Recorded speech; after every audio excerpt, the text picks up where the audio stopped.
On the news tonight, President Tinubu honors fallen heroes at Westminster Abbey. Benue Security Trust Fund bill passes second reading. Plus, Ebonyi Assembly approves 600 million naira for local government election. Good evening and welcome to NTA Parliament News. My name is Stella Inameti. Thanks for joining us. President Bola Tinubu and Nigeria's First Lady Oluremi were at Westminster Abbey, London, to lay wreath at the tomb of the unknown warrior. The president's motorcade arrived Westminster Abbey for the ceremony where he signed visitors' register. He was greeted by a cheering crowd of Nigerians who chanted and waved the Nigerian flags as the president made his way into the building. The president departed Windsor Castle for Westminster Abbey after bidding farewell to the royal family. As Muslims around the world celebrate Eid al-Fitr, the Senate President Godswill Akpabio is congratulating the Muslim Ummah in Nigeria, calling for compassion, forgiveness, and unity. In a message signed by his special advisor on media and publicity, Eseme Eyibo, Senator Akpabio congratulates Muslims for the successful completion of the spiritual exercise of fasting, urging them to continue with the philanthropic practice of almsgiving and love for one another. Senate President says, as this important exercise of fasting and spiritual reflection rounds off, Muslims should be reminded of the importance of empathy, kindness, and generosity towards others, particularly the less privileged. Senator Akpabio, on behalf of his family, constituents, the Senate, and the 10th National Assembly, is wishing President Bola Ahmed Tinubu and all Muslims a happy and blessed Eid celebration while praying for peace, progress, and prosperity in Nigeria. Similarly, Speaker of the House of Representatives, Abbas Tajuddin, congratulates Nigerian Muslims for the successful completion of Ramadan, saying their prayers and supplication are about to bring the country to a new dawn. Speaker Abbas, in a Salah message, said Allah has been merciful and gracious to Nigeria, especially in the wake of the country's socio-economic, security, and political challenges. He noted that divine intervention through prayers remains a major reason for the country's unity, peace, and stability. The Speaker urged Islamic adherents to continue to imbibe piety, selflessness, charity, and other virtues of Ramadan, while calling for sustained prayers for a better society and nation. Deputy President of the Senate, Barau Jibrin, has received members of the Nigeria's Police Force Steering Committee established to develop a framework for state police in Nigeria. The committee, led by Professor Olu Ogunshokin, was inaugurated by Inspector General of Police Olatunji Disu on March 4, 2026. Senator Barau, who chairs the Senate Committee on the Review of the 1999 Constitution, commended the IGP for aligning with President Bola Ahmed Tinubu's renewed hope agenda to secure the country and urged the committee to promote accountability, prevent abuse, and create a robust public safety mechanism. The Senate is considering a bill to amend the Constitution to allow state community police, and Senator Barau assured the committee that their input will contribute to addressing Nigeria's concerns and fears about the state police. As the nation prepares for the 2027 general elections, experts are emphasizing the need for technology to drive Nigeria's electoral process, especially the use of artificial intelligence. This resonated during a public lecture organized by the National Institute for Legislative and Democratic Studies on how emerging technologies could shape Nigeria's democratic process or otherwise. Mohammed Rabiu Ali reports.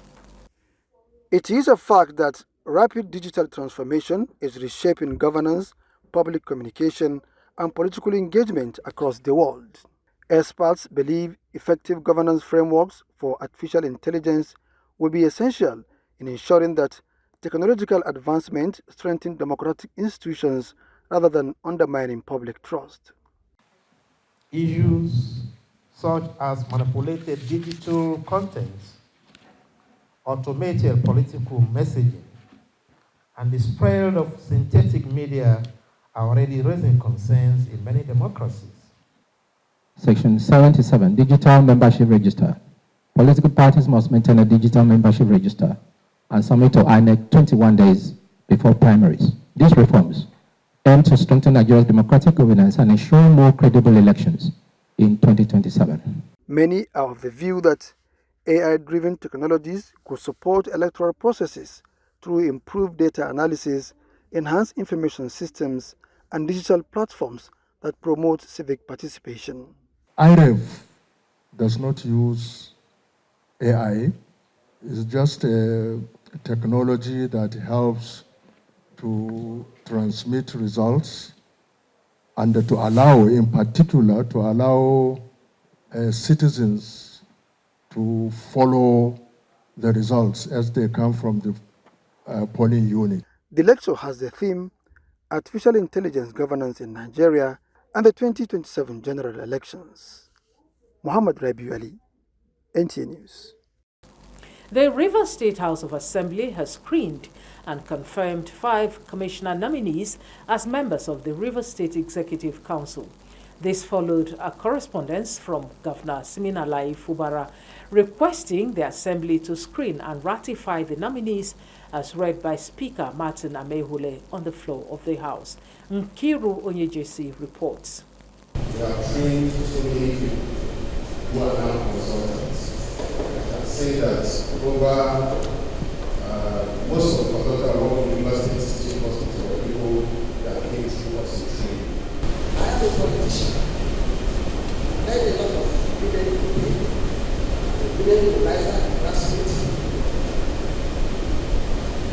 I am also a former caretaker member, 2-time caretaker member of the council. That was a screening of commissioner nominees by members of the Rivers State House of Assembly, where lawmakers took turns to present their worries over some of the nominees, citing inconsistency in date of birth, names on certificates, and legal cases still pending for a nominee. It's dated December 31st, 2018, and there's no update. I just wanted to know if she's been accepted from paying taxes. All of that, the environments are not the same. So just quickly, how do you intend to adjust and bring together your experience? At the end of the debate, Speaker Martin Amehule, through a voice vote, confirmed 5 commissioner nominees, adding that the governor will be informed on the decision of the House. We have 9 nominees forwarded to this office assembly by the governor. At the end of this screening exercise, the House has confirmed 5 of them. And 4 of them, the House has chosen to take a deep breath, given their poor performance and controversies surrounding their documents, and they've not been able to show this office assembly that they are indeed prepared to serve the state, or that they are able, and we feel that they are not square pegs and square rules for this office that they intend to occupy at the Rivers Executive Council. That's what we see with. This screening exercise follows the dissolution of the State Executive Council. In Port Harcourt, Nkiru Onyejesi, NTA News. The Edo State House of Assembly ad hoc committees investigating the legal status of the Museum of African Arts, MOA, and the Radisson Hotel in Benin City have officially made public the findings and recommendations from their months of inquisition. Legislative correspondent Obehi Otobo reports that the committees find a breach in conflict of interests in both projects worth over 20 billion naira. The Joint Committee's briefing, which was declared open by the Speaker, Blessing Agbebaku, had in attendance the chairman of the ad hoc committee investigating the MOA project, Jonathan Ebamau, and other members, as well as the chairman for the Radisson Hotel Project Committee, Aden Isibo, and his members. Some of the findings of both committees include the lack of authorization and proper resolution of both the State Executive and the State Assembly for the transfer of ownership of the said project and any agency or corporation, as both projects were solely funded by the Edo State government. This program is being organized by the House for the Edo people to know the facts about the Radisson Blu and the MOA. That the certificate of occupancy issued in the name of HIMC is completely illegal, as Hospitality Investment and Management Company HIMC did not buy the hotel, and there is no document transferring title or ownership of the hotel from the Edo State government to HIMC with limited liability. That former governor, Mr. Godwin Obaseki, breached the conflict of interest provisions as he appointed his own company, Afri-Invest Capital, as financial advisors to the transaction, and his bosom friend and business partner, Aswe Ighodalo of Bawo and Ighodalo, as legal advisors to the fraudulent. The committee noted the following undisputed facts arising from the public hearing. 1. The title of the Central Hospital, Benin City, was not revoked by the Edo State government in line with the provisions of the Land Use Act before the state government issued a certificate of occupancy, first to Legacy Restoration Trust and subsequently to MOA in respect of the same land. The committees therefore recommend that the Edo State government take full ownership and use all legal steps to retrieve the balance of funds allegedly disbursed illegally to the Ministry of Finance Incorporated, the Management Company Limited, Afri-Invest West Africa Limited, and Afri Capital Limited. That the Edo State government immediately retake full and total control of the hotel, as the Edo State government did not receive a kobo for the hotel, and title to the hotel was never transferred from the Edo State government to either Ministry of Finance Incorporated nor the Hospitality Investment and Management Company HIMC. That the Edo State government immediately take over possession of the entire premises on which the Museum of West Africa as MOA is built, as the entire project was funded solely by the Edo State government.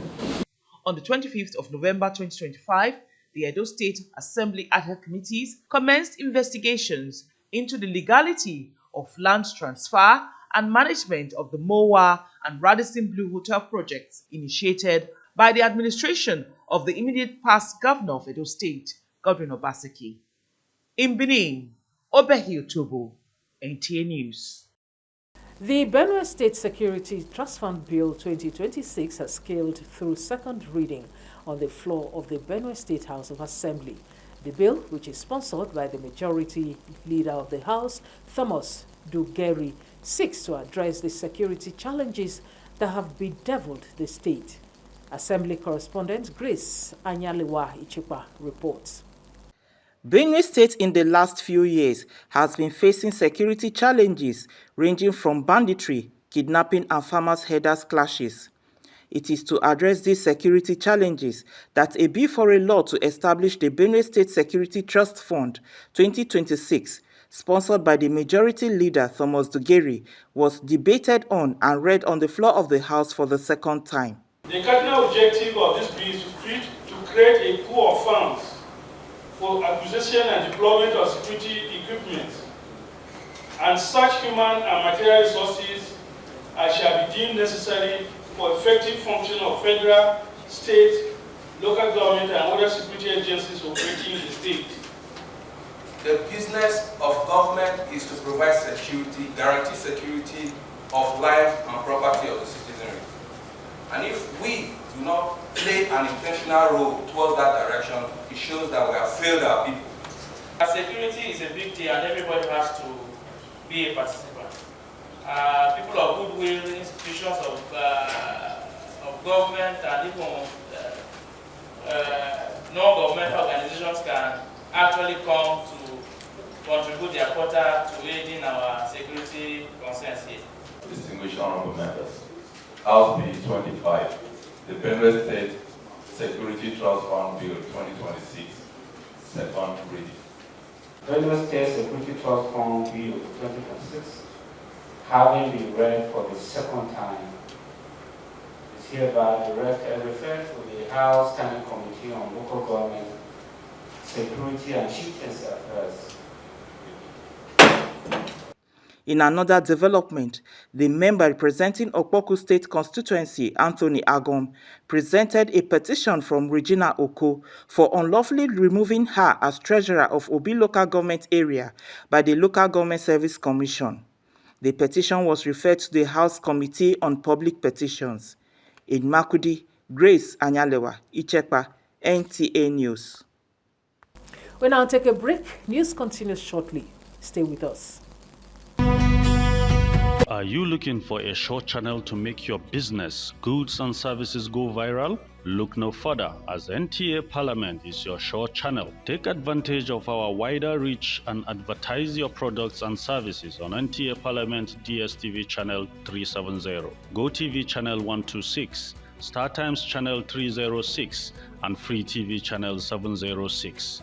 For more inquiries, contact the marketing department, NTA Parliament, NTA Headquarters Area 11 Garki Abuja, or call these numbers 080-383-40464 or 080-770-78055. NTA Parliament, strengthening Nigeria's democracy.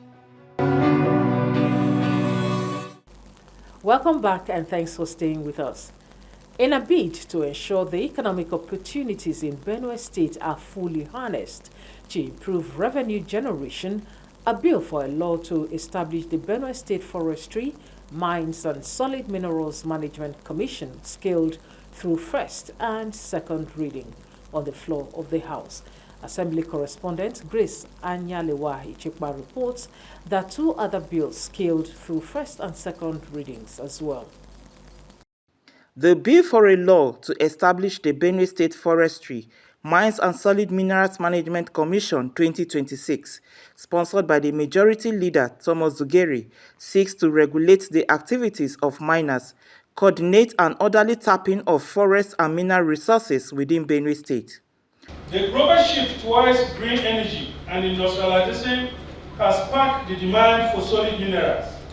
Benue is rich in barite, kaolin, limestone, and coal. Without a dedicated commission, we are like a man who owns a warehouse but has lost the keys.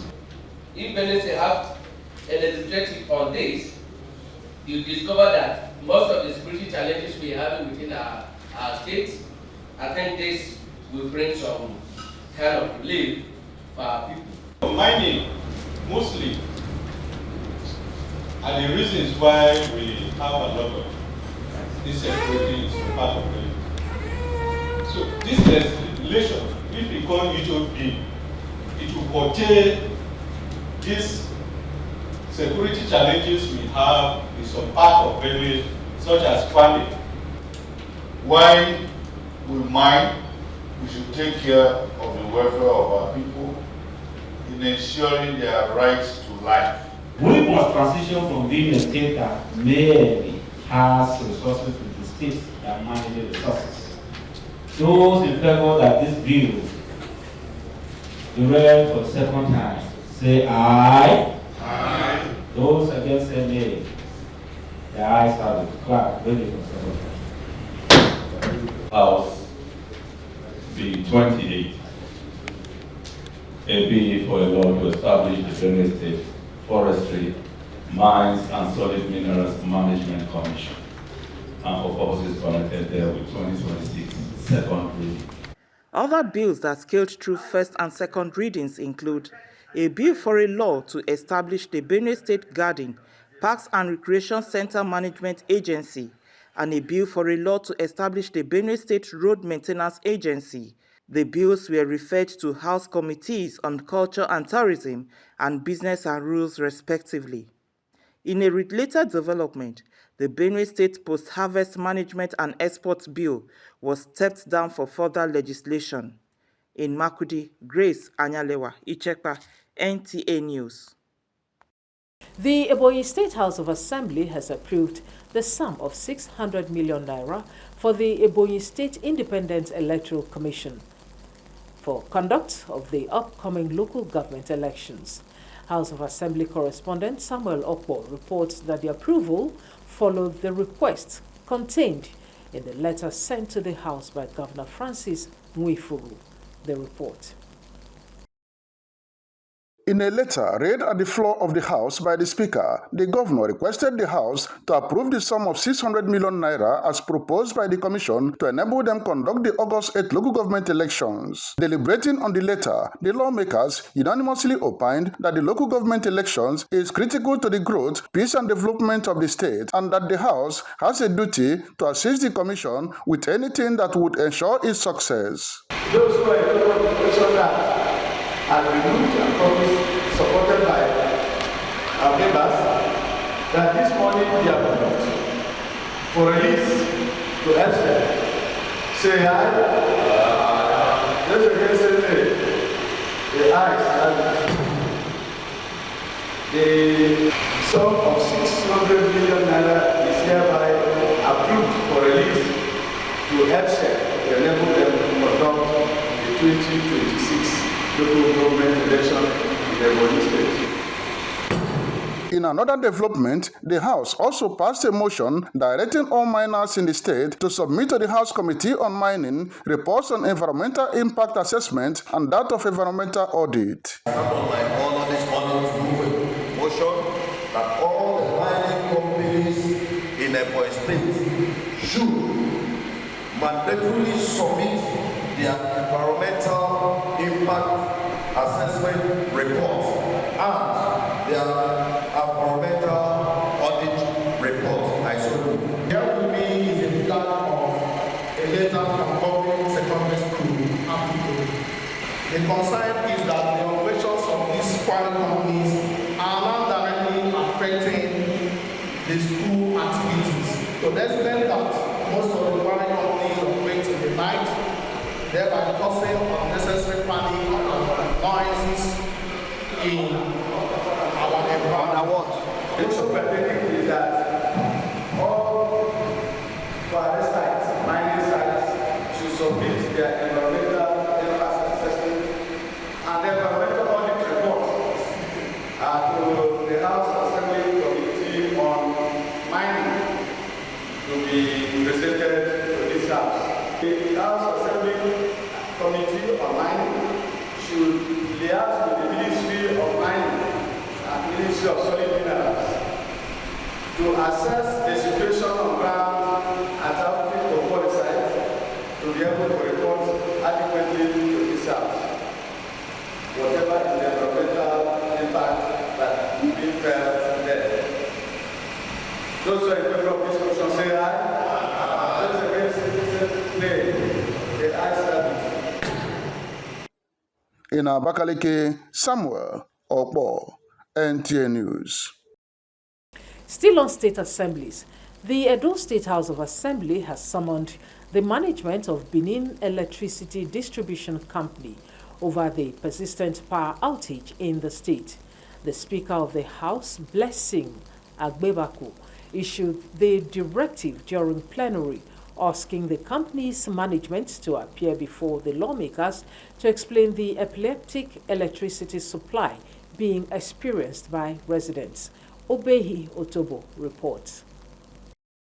The Speaker, Blessing Agbebaku, described the situation as disheartening, noting that despite the provision of transformers by some members of the State Assembly to their respective communities in the state, BEDC allegedly insists on payment before energizing the facilities. I want to bring to your notice the activities of BEDC in Edo State, because it's our state. Now let's speak about the states, because we represent every of our constituency. It's very alarming that so many reasons will be given for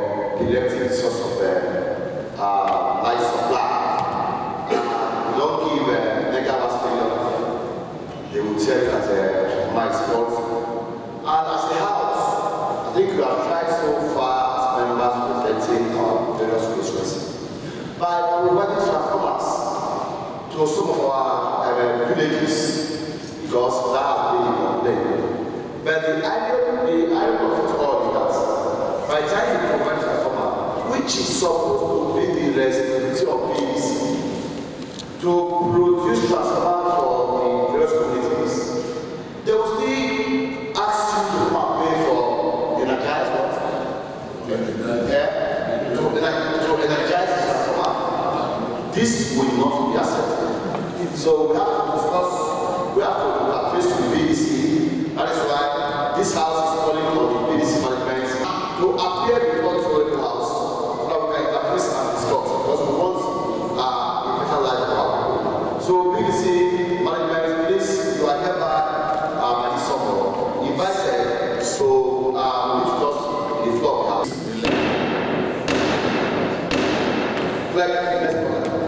The Speaker said the House would seek clarification from the company on the development and explore measures to address the challenges faced by residents and businesses in the state. Edo State has been experiencing irregular power supply in recent weeks, leading to complaints from consumers. In Benin, Obehi Otobo, NTA News. You can still watch this news and other programs on our social media handles showing on your screen. Thank you for watching. On behalf of the production crew, I am Stella Inameti.